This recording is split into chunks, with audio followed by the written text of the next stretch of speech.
Hello there, good evening. Welcome to ITV News. This is Monday night's calendar. Thank you for joining us. Here are tonight's main stories.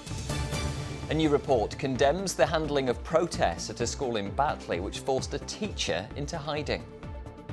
It is unacceptable that people, in the course of doing their day job, receive such frightening levels of harassment that they are then forced into hiding in what is our free and democratic society.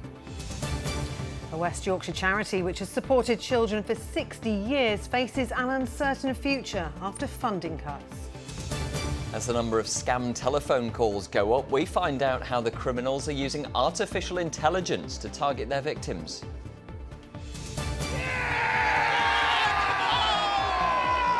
Back in the big time, cheers in Chesterfield as the Spyrites celebrate promotion to the Football League. And definitely some big puddles for Milo's morning walk this morning. Many of us will have to find shelter at some point this week, but we do get sunshine with our showers. All the detail a little later on.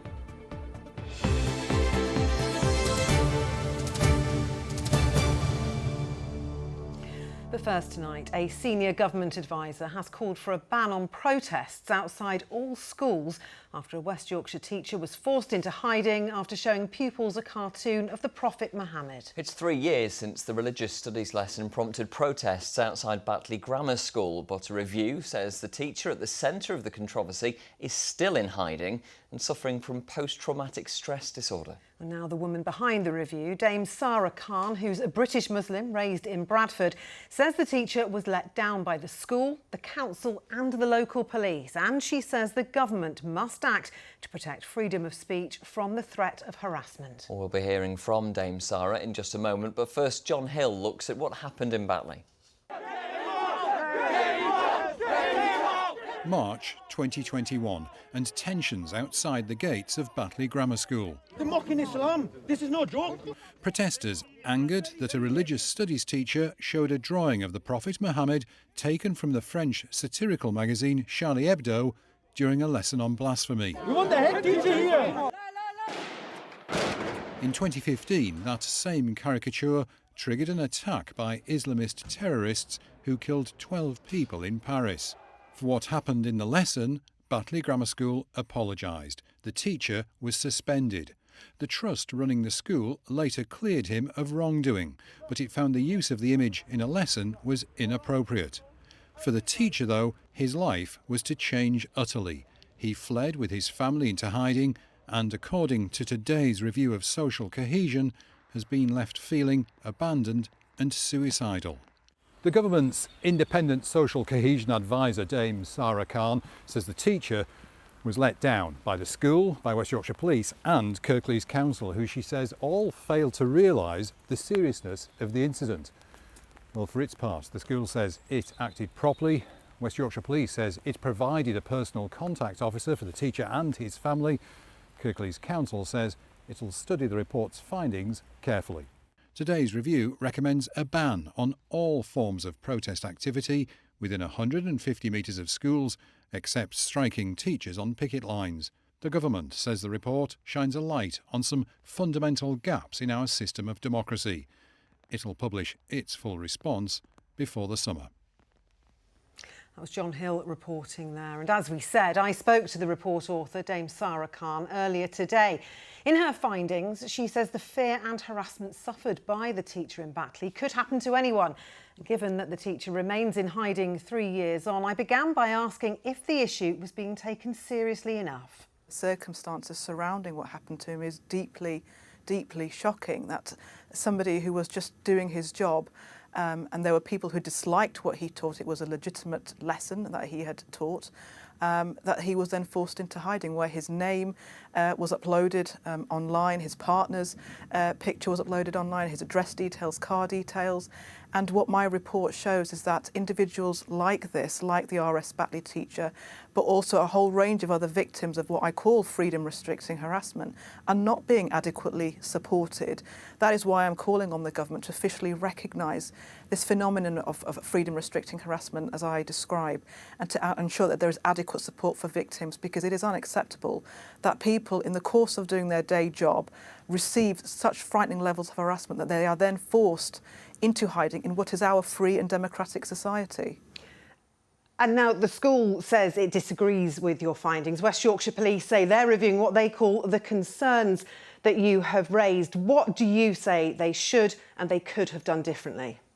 Well, in the case of West Yorkshire Police, what I outline in the review is that to treat this as a neighbourhood incident was fundamentally a mistake. This was a potential serious threat to his life because it was an accusation and charge of blasphemy. And we've seen many examples in our own country where the accusation of blasphemy has unfortunately resulted in murder. So it was a very serious charge that unfortunately was not properly reviewed by the police at that time. I also outline criticisms of Batley Multi-Academy Trust, and I know, and I write in the report, that what they experienced was terrifying. It was incredibly difficult for them, and it was very distressing for them. But again, I highlight certain things that the school could have done to not worsen the situation. The challenge I think I have is, and what I've put forward to the government, is that many schools are increasingly facing this level of disruption, threats to teachers, protests outside school gates. And I think we need to ensure that schools don't find themselves in this situation, that schools are indeed actually a safe place for children to learn. That's why I'm calling on the government to ensure that there is a buffer zone outside schools of at least 150 metres to ensure that children and teaching staff are able to go about their daily lives in a non-threatening and intimidatory way. And on that point, could that be seen, though, as an attempt to stifle free speech in that regard, when, on the other hand, that is the very thing you say people shouldn't be in fear of expressing? Well, on the contrary, what my report shows is that freedom restricting harassment, and just to be clear on what that is, it's when people experience or witness threatening, intimidatory or abusive behaviour, whether online or offline, that's intended to make people and institutions to censor or self-censor out of fear. And what my report makes adequately clear is that it has a direct impact on undermining freedom of expression. So that's what a lot of those protests unfortunately have resulted in. And these protests have been happening for a number of years now. And when you look at the impacts on teachers, on the well-being of children, on the local community, it's often been devastating. So it's really important that we have to recognise this is about the safety and well-being of children, of teachers, and it's very similar to the exclusion zones that I'm calling for that are currently outlined in legislation to deal with abortion clinics. OK, Dame Sarah Khan, thank you very much for your time. Thank you. Well, in response today, Michael Gove, who is the Community Secretary, said the Khan review highlights issues in the system and urgent work is underway to address the concerns raised. Next tonight, a charity offering wellbeing support to thousands of vulnerable families in parts of West Yorkshire says many will suffer when council funding for its work ends this week. Northorpe Hall Child and Family Trust in Murfield has been told its contract with Kirklees Council will not be renewed. It means 40 staff will lose their jobs. The cash-strapped local authority needs to save £47 million from next year's budget and says the current model of support is fragmented and that its new plan will help people in all educational settings. Jonathan Brown reports. It's a historic building that's been helping families wade through mental health issues for generations. Every week, more than 100 children are referred here for wellbeing support that in some cases can be life-changing. I was devastated. I mean, I was just bereft because the last thing you want to find out is that your child is so unhappy that they've started to sort of hurt themselves. Justine's a trustee at Northorpe Hall, joining years after her own daughter was counselled through crisis. But now it's feared other vulnerable people might feel shut out after Kirklees Council cut its services. We're going to be in a situation where families are left holding the emotional wellbeing problems and they're not going to know where to go. And there's always a risk that, you know, something really bad will happen. The charity is staffed by around 60 people, but a redesign of children's mental health services in Kirklees means it will lose 90% of its funding and 2/3 of its staff at the end of this week. We know we have huge amounts of demand for our service and we don't know how that's going to be met going forward. As yet, I haven't got a job to go to, and that's really worrying. You know, I've got family to support, you know, my mortgage to pay, and you know, we've all been at different stages at different times. We have children's activities here, so group space. In the meantime, finding new ways of subsidising its work is essential. For years, its barn has doubled as a wedding venue, and now bosses say they need donations in a bid to avoid pricing out families. We will do what we can to reduce those barriers. And for many people out there, we know that waiting lists are going to get even longer because there's less money in the system. The cuts come as Kirklees Council tries to balance its books. The government says it recognises the challenges councils are facing and announced a £64 billion package to support them. While a spokesperson for the council said the current model of support is inconsistent, fragmented and doesn't offer a service to almost half of schools. The new model will offer support to children and young people, parents and carers and all educational settings. The imminent cuts mean families in this area will have to navigate their well-being in new ways. Though people here say if they're to continue to be there for vulnerable young residents, they'll need help along the way. Jonathan Brown, ITV News, Murfield. Now then, we all know to be on our guard against scammers, but they're not always easy to spot. And now it's feared the use of artificial intelligence in phone calls and texts will only make that more difficult. Yes, believe it or not, more than 66,000 reports of nuisance calls in Yorkshire and North Lincolnshire were made to one website alone last year. And one expert says some criminals are using AI to create calls and conversations in their search for potential victims. Kevin Ashford reports. I clicked on the link and it took me to the web page to complete the details. Claire and Mark filled in those details, including debit card information, as she thought the text was for a missed delivery that she was expecting. 2 days later, Claire had a phone call from a man who claimed he was trying to help secure her bank accounts, as he said her phone had been compromised. But it was all part of a scam that meant £4,500 going from Claire's account. A theft made even more painful for Claire, as part of her job is cybersecurity. I repeatedly said, I trust you. I am trusting you that you are doing the right thing. And he was incredibly reassuring that everything he was doing was for the benefit of me. Like I said, you do this for a job.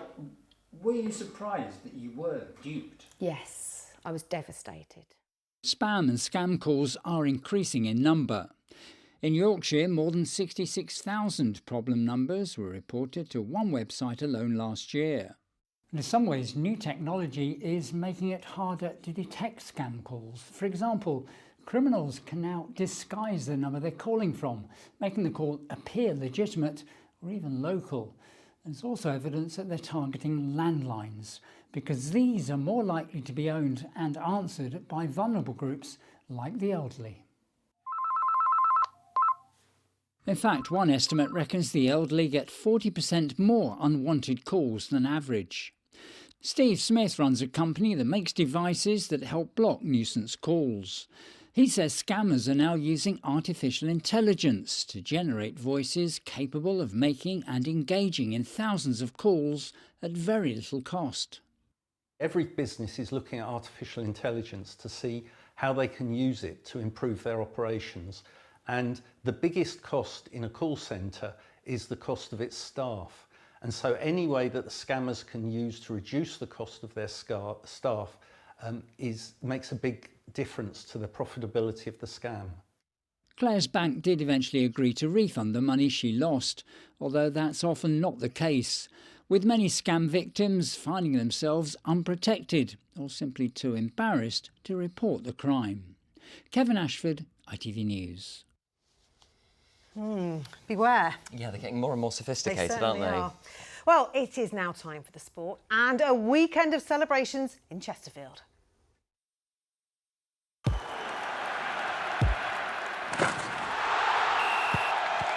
Zero Accounting Software sponsors ITV Regional Sports Report.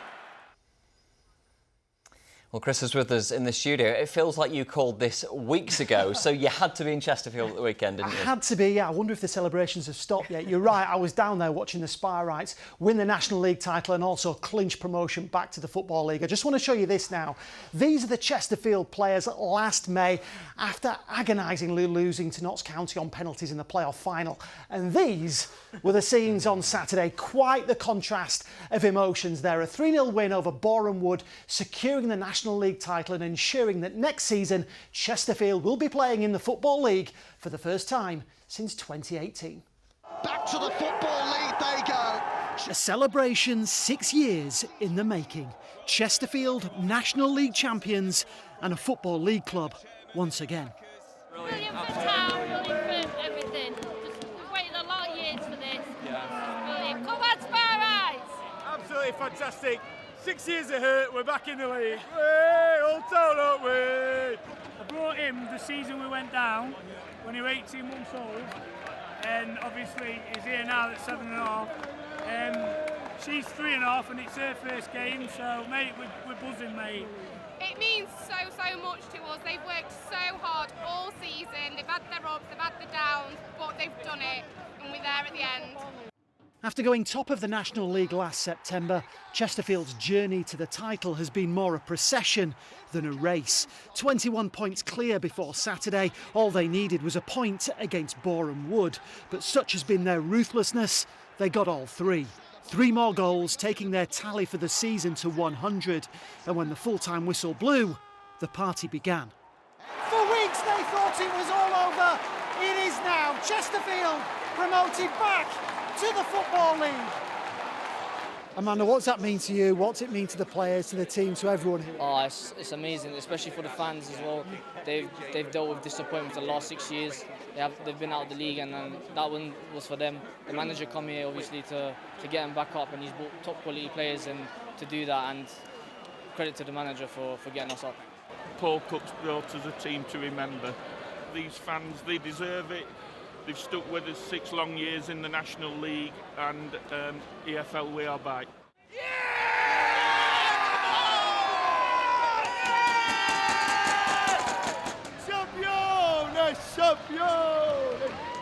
So a day to remember, a season to remember. But it's not over yet. These players still have 5 games left before their summer break. Good luck calling time on this promotion party.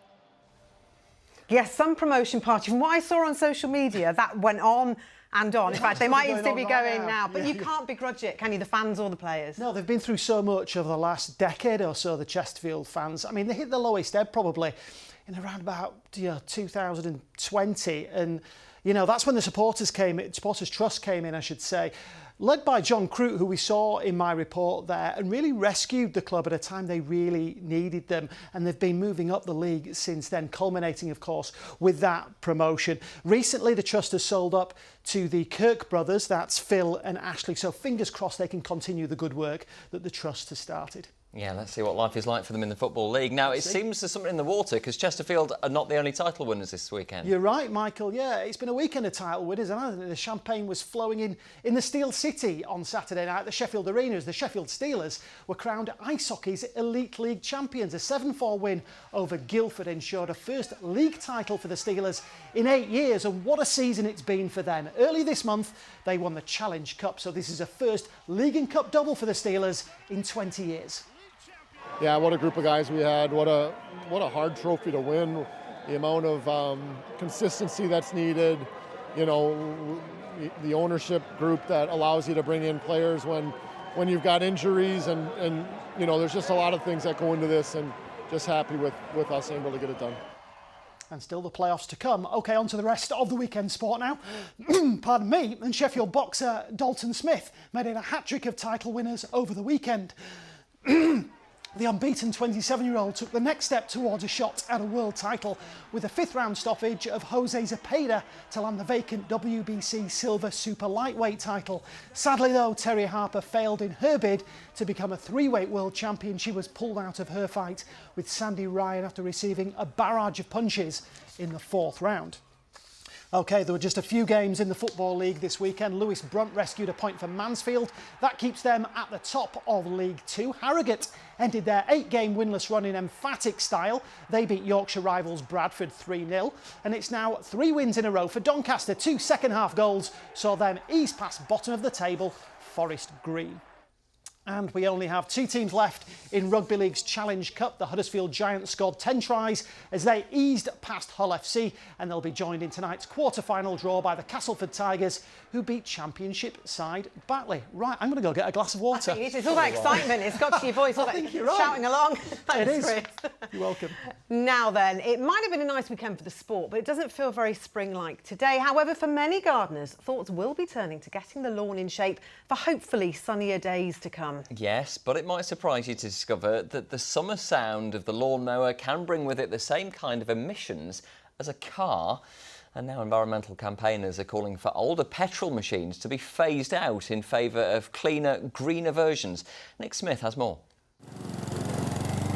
The start of spring brings the familiar hum of the lawnmower, but many gardeners are all too aware that some of their equipment can be seriously polluting for the environment they're trying to maintain. Because they have no catalytic converters, running a standard petrol mower has similar air pollution emissions to driving 11 cars for the same amount of time. It also creates around 95 decibels of noise, the equivalent to standing next to a train, disturbing nearby wildlife. You might not think it, but gardening tools actually account for almost half of global petrol off-road emissions. But much like the motoring world, an electrical revolution is underway to make this industry green, much like the grounds they maintain. Ben Burrell oversees managing the course here at Hallamshire Golf Club and says the groundspeople began making the transition to electric-powered equipment a couple of years ago. The battery-powered walk mowers that we have now for greens have made a difference to when we can mow as well, because our course is surrounded by houses and we don't want to cause noise pollution. So in the past we would have to restrict when we went to certain areas. The cutting quality is generally as good, but the way the machine operates doesn't necessarily always provide exactly what we're used to in the golf industry. Over time I think technology will keep up and catch up. So with a full set of batteries on a mower of this size, with a full set, it will mow up to 2 acres of ground. Many of those selling the machinery are now shifting entirely to electric, as they see a future away from petrol power. Cars with a catalytic converter, and you have to have MOTs and emissions checks. There's nothing on this on petrol machines, so the emissions go straight out into the atmosphere. And ground maintenance is big business, with more than 1 million acres of parkland and sports pitches to tend to across our part of the country. Lots of local authorities have committed to reduce their carbon emissions, and many have committed to be net zero by 2030. These sorts of considerations have to be part of that, and we'd encourage people to speak to their local politicians, their councillors, their MPs about the need to consider carbon emissions of all aspects of the work that councils do. The price of battery-powered machines can still be considerably more than their petrol alternatives, so there are trade-offs. But much like the motoring world, electric power is expected to become more competitive. And those keeping our lawns pristine can sense their industry is moving in a greener direction. Nick Smith, ITV News. Well, fat chance of getting out and doing your lawn today. No Would have had a Yeah. small window of opportunity over the weekend, though. I managed mine Sunday, actually. Yeah, this is the problem this week. It's really messy. It's very up and down. Nice weekend, not so nice today. The outlook, not terrible, but quite messy. It's trying to tell you the best bits, because no day is dry and no day is completely wet. So let's start off with the weekend. It was really nice, wasn't it? I mean, we had that cold wind, very cold wind on Saturday, but over the last few days we've seen some lovely spells of sunshine. It has felt like spring. So a big thank you to Donna Johnson for sending this one at the Walton Colliery in Wakefield. Beautiful outlook there, I'm sure. And the lovely shadows here at Loverton Hall. This was Sean Boyle's shot, and he also found the new shoots coming through on this, which I think is cedar. So it's new pine coming through on cedar. Great shots there. Don't forget weather photos at itv.com is where you need to send them to me, and where I can best pick them up. And yes, that wind was a little bit chilly, so providing a few ripples there at Roundhay Park. A big thank you to Becky Oxley. And it wasn't just in the day, was it? It was at night. It was, yeah. It We was had a full indeed. moon, or did we? Well, it was officially full at 7 o'clock this morning. So last night or tonight pretty much looks full. So it's called the worm moon. I've not heard that one before. Yeah, I think it's like new birds and spring, and the birds like the moon. So this was the North Cave Wetlands. Big thank you to Anne Webb for that one. This was a gorgeous one, don't Edge? And we were just talking about this earlier, weren't we? It's called the moon illusion. So if you see it next to something that's close to you or an object, it appears bigger, especially as it's rising and it's setting, rather than being directly above you. So this was from Samantha Phillips. And this one is the money shot. Not talked about the money shot for for too long, but Sean went, oh, it just looked like a line in front of the moon. And then I had a look at my picture and it was only a plane going straight across. That's so yeah, not quite as gorgeous as we head through into tonight. So last night was clear and cold and chilly and we had a frost. Tonight, a little bit more cloud around, but you'll still see it, I think. Here's your forecast. Good visibility on the horizon. TUI sponsors ITV Yorkshire Weather. Yes, the rainbow never too far away this week, but in between those showery outbreaks, definitely some sunshine. Plenty of it yesterday, despite that fairly chilly breeze.